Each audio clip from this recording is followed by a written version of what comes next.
Hi guys, let's get started. Alright, so first up we're going to just be putting that new felt pad on the stamper, and next we'll be shaking up the white ink and then adding it to that stamper.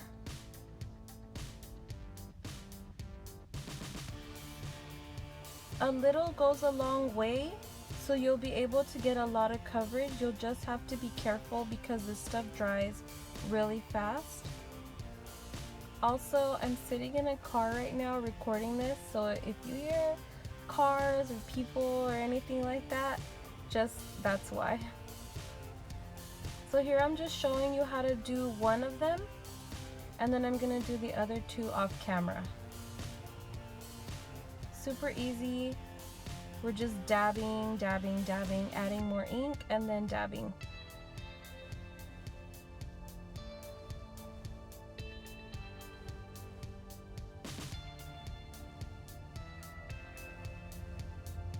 And again, I'll be doing the other two off camera. And on two of these, I won't be bringing the paint all the way down, and I'll show you why in the next clip. Okay, so in this next part, I'm just gonna be taking some alcohol, and I'll show you guys how I clean the edges off of two of them. And again, two of them, I'll be cleaning the edges, and the third one is the one that I brought the ink all the way down. I don't know why that sounded like a question. Okay, so you're gonna want to clean these off, because if you decide to stack them, it'll prevent the glass jars from sticking, which is important because when you go to turn the lights on and off, the last thing you want to do is pick it up and them fall over. Alright, now the good part. All you're going to do is take some alcohol and you're going to start rubbing the white ink off. I had a reference photo on the side, so that really helps in order to get your desired effect.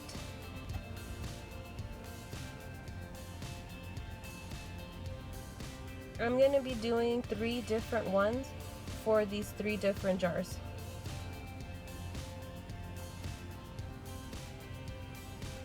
The ink tends to come off pretty easy, so you shouldn't have a hard time doing it either. And this is just regular rubbing alcohol. I think this is one of Jack's more popular faces.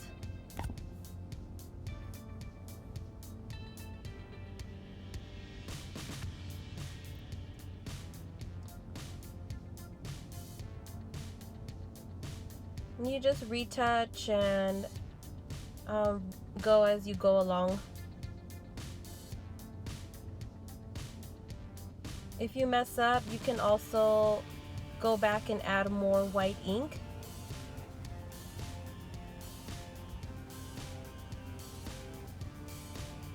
And that's it. Just keep going. Okay, so here I'm just showing you how I'm taking off excess cotton off of the Q-tip, and this helps when you're going to make these small stitches on Jack's smile. I went through a couple of these because as the Q-tip is getting wet, it's also getting softer.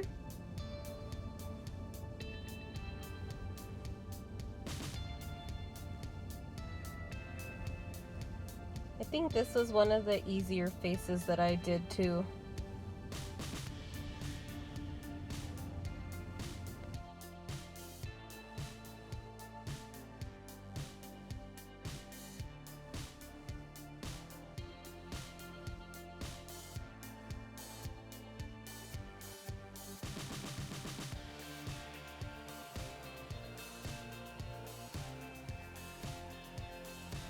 And then with the clean Q-tip, you just rub the parts that don't have anything in it, and it'll clean them off too of any excess residue or anything like that. That's it. Sorry, I hit record a little late. But here I am just doing the second face. And if you guys mess up, again, all you have to do is take some of the white ink on a clean Q-tip and just dab it in there.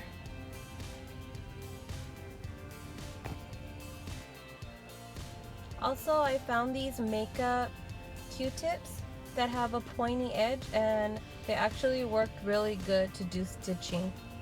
And then I'll just finish up the last one off camera. Okay, so here I'm just showing you the blank ink that I was going to use. And originally I had just wanted to do a drip effect inside of the bowl, but then I thought, let me make this harder for myself. And so I decided to cut decals and add them. Here I'm just cutting them out. And these ones were easy because they were bats. So all you gotta do is take them out and stick them on there. Also, don't forget to save your anti-pieces. I thought this idea was cool because it's going to give me a peekaboo effect.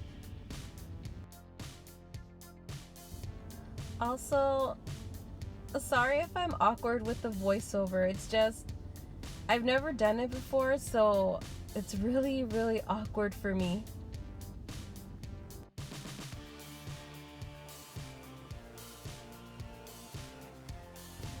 Also, again, the bats were the easy ones, and you'll see why I say that in the next two images.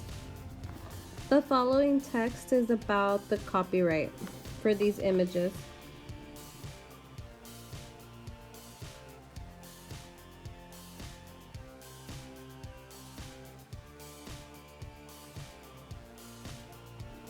Okay, so here I am laying down the second image.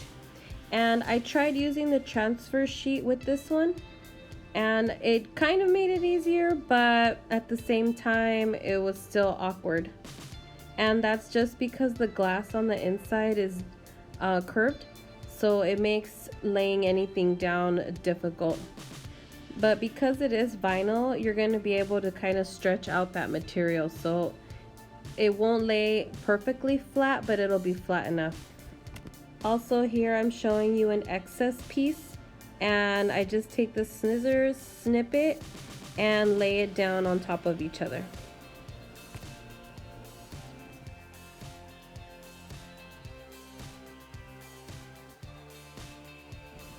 Okay, this is the piece that really gave me the hardest time ever. I honestly don't think using the transfer sheet would have helped.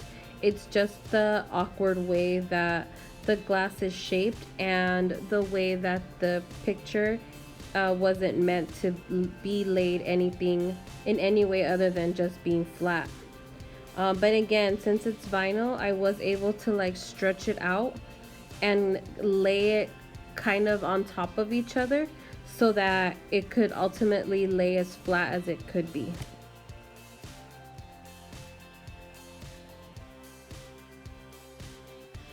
Okay, so here I am just still working the piece, just trying to stretch it and fold it in order to get it to take the shape of the glass bowl. I did have excess, so all I did was snip it and then trimmed it and then laid it down as best as I could.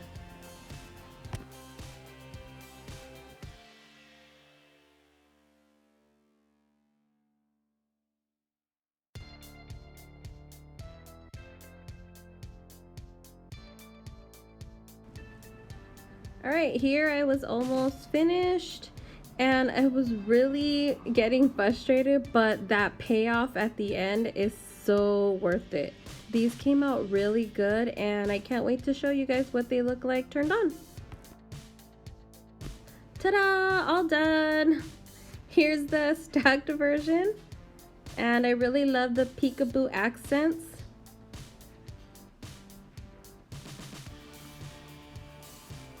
And here's the side-by-side version.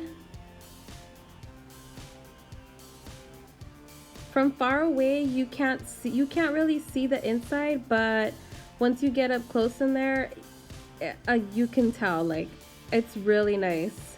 I hope you guys give these a try. Thanks for hanging in there, and see you guys next time. Bye!